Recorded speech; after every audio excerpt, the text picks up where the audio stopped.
और आप ये देखते होंगे पाकिस्तान के अंदर जो है, जो ईसाई हैं, क्रिश्चियंस जो हैं, वो ज्यादातर काले कलोटे और घटिया किस्म के गरीब गुरबा लोग हैं। उसकी वजह पता क्या है? उसकी वजह ये है कि जो साहिब हैसियत लोग थे, बड़े खानदानों के लोग थे, उन्होंने अपना दीन तब्दील नहीं किया। तो बेसिकली इस खित्ते में जो लोग थे वो तीन मज़ाहिब थे, इस्लाम, हिंदू और सिख, ये इकट्ठे रह रहे थे। अंग्रेजों के आने के बाद फिर क्रिश्चियन भी पैदा हुए, क्योंकि अंग्रेज ज्यादा दुश्मन मुसलमानों का था। आप देखें कि अंग्रेजों के खिलाफ 2 जंगें लड़ी गई हैं, जिसे जंगे आजादी कहते हैं, 1855 में, और इससे पहले भी जंग लड़ी गई 2 जंगे। दोनों जंगे लड़ने वाले मुसलमान थे। जो आजादी के यानी चाहने वाले मुजाहिदीन आजादी होते थे, उनकी मुखबियां करके गिरफ्तार करवाते थे और अंग्रेजों को अपने इलाकों में बुलाते, उनकी मेहमानबाजियां करके उनको ठहराते। इस तरह के जो लोग थे, अंग्रेजों के टट्टू किस्म के लोग, अंग्रेज यहां से जाते हुए ना, उन्हें बड़ी बड़ी जायदादों से और बड़े बड़े मुरब्बों से नवाज गया। तो जिसके 200 मुरब्बे, 300 मुरब्बे हैं, इतने बड़ी जायदादें ऐसी। अब उन लोगों को जो अंग्रेज के गुलाम थे, अंग्रेज के वफादार थे, उनको इतना बड़ा नवाज दिया अंग्रेज कि आज भी पाकिस्तान की पार्लियामेंट में कम अज कम 60 से 70% लोग वही हैं, उन्हीं की औलादें, और ये यही सिलसिला रहेगा। उनके जाने के बाद फिर वही लोग इक़्तिदार में आते रहते हैं, और सिर्फ ये नहीं कि हुकूमत में आते हैं, ब्यूरोक्रेसी में, जजेस में, आर्मी के अफसरान में, यानी वो लोग जो पाकिस्तान के ऊपर असरअंदाज होते हैं, वो सियासतदान हो, वो आर्मी के ऑफिसर हो, पुलिस के ऑफिसर हो, जज हो, या और कोई ऐसी फोर्सेज हो, इनमें उन्हीं खानदानों के लोग आते हैं। कि 78 सालों में पाकिस्तान में हम रहते हुए 78 सालों में आज हम जिस मकाम पर पहुंचे हैं ना, वो डूब मरने का मकाम है।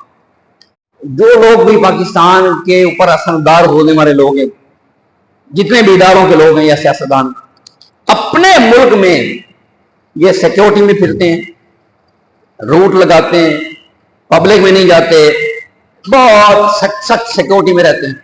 इन्हीं लोगों को जब ये पाकिस्तान से बाहर जाते हैं, ना इनके साथ बैग उठाने वाला होता है, ना छतरी उठाने वाला होता है, ना इनके आगे पीछे गन्नों वाले होते हैं, ना बुलेट प्रूफ गाड़ियां होती हैं। आम सड़कों पे, आम रोडों पे, आम लोगों की तरह चल फिरे होते हैं। वहां पे इनको कोई खतरा नहीं होता। पूरी दुनिया के अंदर जितने ममालिक हैं, किसी मुल्क के बाशिंदों को नहीं पता कि बिजली के मीटर की रीडिंग कैसे करते हैं, भाई ये कितने यूनिट चल गए, यूनिट कैसे काउंट करते, किसी को नहीं पता, सिर्फ पाकिस्तानियों को पता है। मैंने खुद देखा है, अपने घर में देखा है, अपने खानदान में देखा है, हर रोज बेचारे वो जाके मीटर के अंदर कई चीजें आती है ना, ये चीज पे दूसरी चीज, तो वो यूनिट काउंट करते हैं। और मैंने अपनी आंखों से देखा है, खुद अपने खानदान में, अपने घरों में देखा है। सख्त गर्मी में घर का जो सरबराह है उसने आके पंखा बंद कर दिया है, उसने कहा भी 97 यूनिट हो गए ने, 200 यूनिट हो गए तो क़यामत आ जानी है। ये हाल है। अल्हम्दुलिल्लाह, अल्हम्दुलिल्लाह वकफ़ा वस्सलामुन अला इबादिहिल्लज़ीना इस्तफ़ा व खुसूसन अला सय्यिदिल वरा मुहम्मदिल मुस्तफ़ा अल्लज़ी काना नबिय्यन व आदम बैन अल-तैन वल मा व अला आलिहि व अस्हाबिही व लिस्सिद्क़ि वस्सफ़ा व अलैना मअहुम इला यौमिल जज़ा। अम्मा बाद, फ़अऊज़ु बिल्लाहि मिनश शैतानिर रजीम, बिस्मिल्लाहिर रहमानिर रहीम। व इज़ क़ाला इब्राहीम रब्बि इजअल हाज़ा बलदन आमिनन वरज़ुक़ अहलहु मिनस समराति मन आमन मिनहुम बिल्लाहि वल यौमिल आखिर क़ाल व मन कफ़रा फ़उमत्तिउहु क़लीलन सुम्मा अदख़िलुहु इला अज़ाबिन नार व बि'सल मसीर। सदक़ल्लाहु मौलाना अज़ीम। इन्नल्लाह व मलाइकतहु युसल्लूना अलन नबिय्य या अय्युहल्लज़ीना आमनू सल्लु अलैहि व सल्लिमू तस्लीमा। अल्लाहुम्मा सल्लि व सल्लिम अला सय्यिदिना व नबिय्यिना मुहम्मद व अला आलि सय्यिदिना व हबीबिना व मौलाना मुहम्मद व बारिक वसल्लम अलैहि। अल्लाह करीम जल्ल शानहू खालिक कायनात मालिक शख्सियत रब्बुल आलमीन जल्ल शानहू की बेहद व बेशुमार हम्द व सना और उसके हबीब करीम इमामुल अंबिया सल्लल्लाहु अलैहि वसल्लम के दरबार को दरबार में हदिया दुरूद व सलाम पेश करने के बाद अल्लाह रब्बुल आलमीन अहकमुल हाकिमीन की बारगाह में दुआ है, अल्लाह रब्बुल इज्जत आज के इस मुबारक यौम जुमा की हमारी हाज़िरी अपनी बारगाह में मक़बूल व मंजूर फरमाए और अल्लाह जल्ल शानहू मुझ गुनहगार को अपनी ज़ुबान से कलिमा हक़ अदा करने की तौफ़ीक़ अता फरमाए और सुन सुना कर अल्लाह हम सबको अमल की तौफ़ीक़ अता फरमाए। हबाब के वक़ार आज 15 अगस्त 2025 है।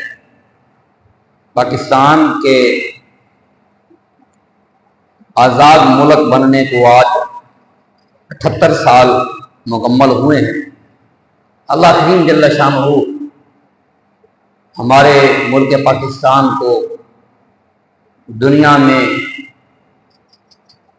इज़्ज़तें और तरक्कियाँ अता फरमाए और अल्लाह करीम इस मुल्क को हर मैली निगाह से, हर बुरी साजिश से महफूज रखे।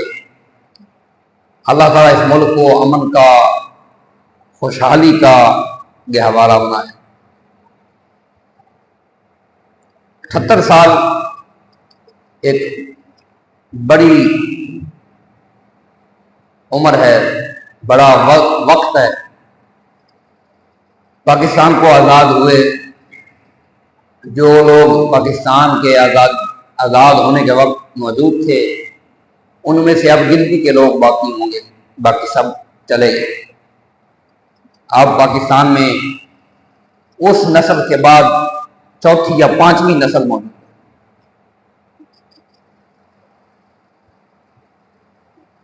वतन अजीज पाकिस्तान एक खास मकसद के तहत हासिल किया गया। अंग्रेजों के आने से पहले इस सरजमीन पर मुसलमान, हिंदू, ज्यादातर मुसलमान और हिंदू और सिख, ये 3 मज़ाहिब यहाँ पर मौजूद थे। ईसाई उस वक्त इल्ला माशाअल्लाह कोई हो वरना नहीं थे। क्रिश्चियन जो है ना, ईसाई, वो दरअसल इस खित्ते में बने हैं अंग्रेजों के आने के बाद। जब अंग्रेज आए तो उन्होंने अपनी मिशनरी साथ लाए, अपने पादरी साथ लाए, उन्होंने तबलीग की। और आप ये देखते होंगे पाकिस्तान के अंदर जो है, जो ईसाई हैं, क्रिश्चियन जो हैं, वो ज्यादातर काले कलोटे और घटिया किस्म के गरीब गुरबा लोग हैं।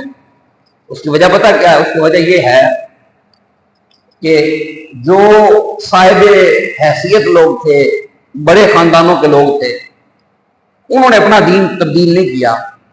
ये जो घटिया कमी किस्म के लोग थे, उन्हें फिर लालच की वजह से या डर की वजह से, या ये इस तरह के जो लोग हैं लालच मवालच में आके उन्होंने फिर ये दीन कबूल किया।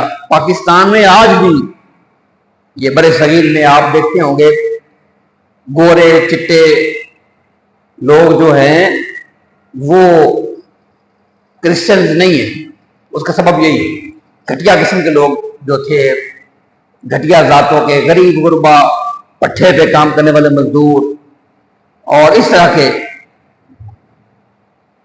वो उन्होंने तो बेसिकली इस खित्ते में जो लोग थे वो 3 मज़ाहिब थे, इस्लाम, हिंदू और सिख, ये इकट्ठे रह रहे थे। अंग्रेजों के आने के बाद फिर क्रिश्चियन भी पैदा हुए। अंग्रेज ने फिर ऐसा सलूक किया और इन तीनों मज़ाहिब के लोगों में बड़े तरीके से नफरतें बहुत शदीद डाली। इतनी नफरतें डाली कि ये सारे लोग एक दूसरे के यानी बहुत मुखालिफ हो गए और ऐसा उनको बना दिया कि उनका इकट्ठा रहना नामुमकिन सा हो गया। इस वजह से फिर उन्होंने अपना, मुसलमानों ने जब देखा हिंदुओं और सिखों को, तो फिर उन्होंने अपना अलग मुल्क, इस बुनियाद पर कि हमारा दीन अलग है, हमारा मजहब अलग है, हमारा मशरब अलग है। इस बुनियाद पर अलग वतन का मुतालबा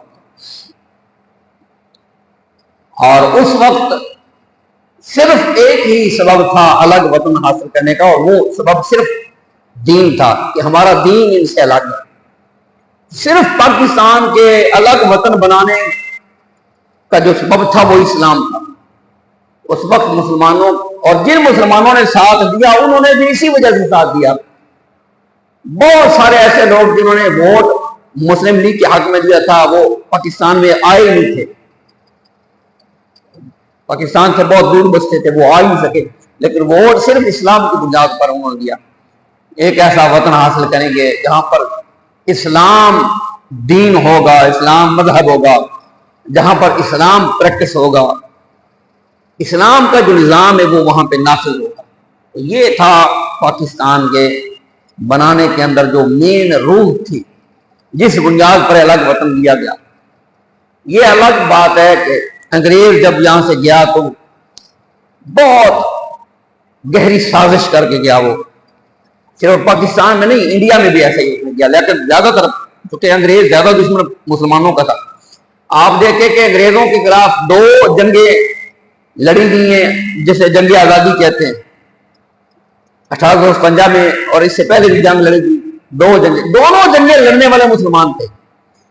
अंग्रेज जब आया है पाकिस्तान में तो उसके खिलाफ मुजाहमत करने वाले ज्यादातर पाकिस्तान मुसलमान ही थे। तो ये दोनों जंगे जो अंग्रेज के खिलाफ हुई मुसलमानों ने लड़ी है। इसलिए अंग्रेज जो था अंदर से वो हिंदुओं और सिखों का इतना दुश्मन नहीं था, असल में दुश्मन मुसलमानों का था। तो इसलिए उसने मुसलमानों के साथ ये साजिश की कि यहां से जाते हुए अंग्रेज, जो अंग्रेज के वफादार लोग थे ना,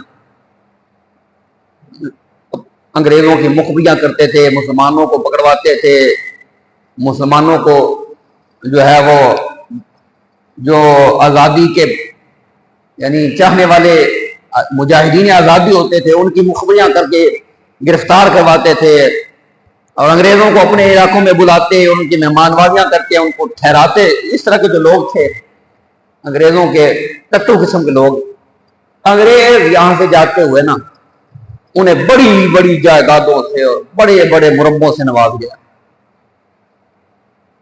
ये वो मेन ऐसी बुनियाद रख के गया अंग्रेज कि अब मैंने खुद, हमारे इलाके में भी बहुत सारे ऐसे लोग हैं, 400 मुरब्बा जमीन, एक मुरब्बे में 25 एकड़ होते हैं,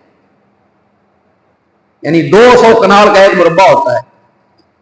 तो जिसके 200 मुरब्बे 300 मुरब्बे हैं, इतने बड़ी जायदादें ऐसी।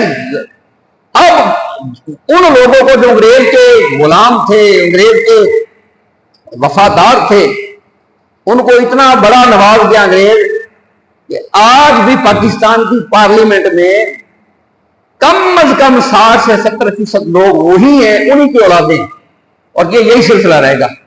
वो इतने अमीर हैं कि अब नस्ल दर नस्ल वही अमीर रहेंगे, उनके पास मुरब्बे इतने ज्यादा हैं।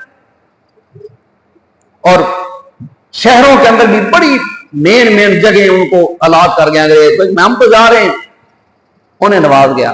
तो ये ऐसी साजिश हुई पाकिस्तान के साथ कि पाकिस्तान के बनने के साथ ही वही लोग अमीर थे, वही लोग मालदार थे अपने अपने इलाकों में।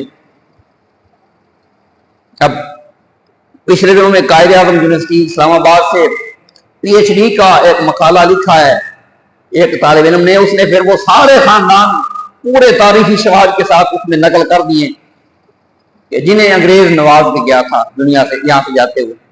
तो पाकिस्तान के साथ ये एक ऐसा हाथ किया अंग्रेज ने, उनके जाने के बाद फिर वही लोग इक़्तिदार में आते रहते हैं, और सिर्फ ये नहीं कि हुकूमत में आते हैं, ब्यूरोक्रेसी में, जजेस में, आर्मी के अफसरान में, यानी वो लोग जो पाकिस्तान के ऊपर असरअंदाज होते हैं, वो सियासतदान हो, वो आर्मी के ऑफिसर हो, पुलिस के ऑफिसर हो, जज हो, या और कोई ऐसी फोर्सेज हो, इनमें उन्हीं खानदानों के लोग आते हैं।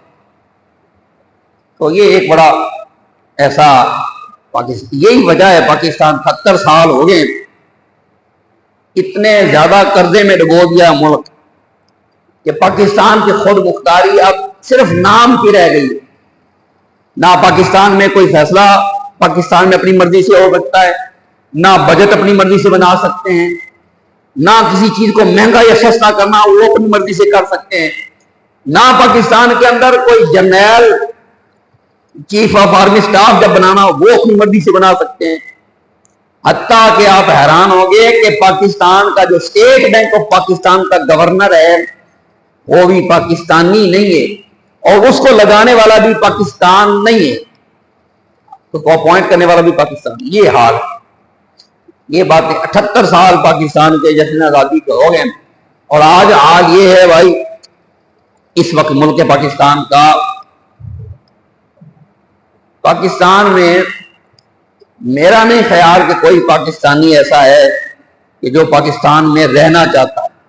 उसको अगर मौका मिल जाए किसी और मुनासिब मुल्क में जाने का, एक बंदा भी पाकिस्तान रहने वास्ते तैयार नहीं। ये हाल 78 सालों में हम, वो पिछले दिनों में एक जुमला सोशल मीडिया पे ही देखा कि 78 सालों में पाकिस्तान में हम रहते हुए 78 सालों में आज हम जिस मकाम पर पहुंचे हैं ना, वो डूब मरने का मकाम है।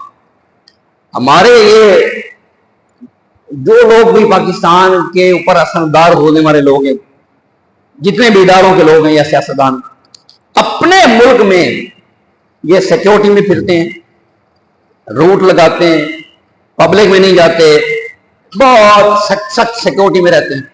इन्हीं लोगों को जब ये पाकिस्तान से बाहर जाते हैं, ना इनके साथ बैग उठाने वाला होता है, ना छतरी उठाने वाला होता है, ना इनके आगे पीछे गन्नों वाले होते हैं, ना बुलेट प्रूफ गाड़ियां होती हैं, आम सड़कों पे, आम रोडों पे, आम लोगों की तरह चल फिरे होते, वहां पे इनको कोई खतरा नहीं होता।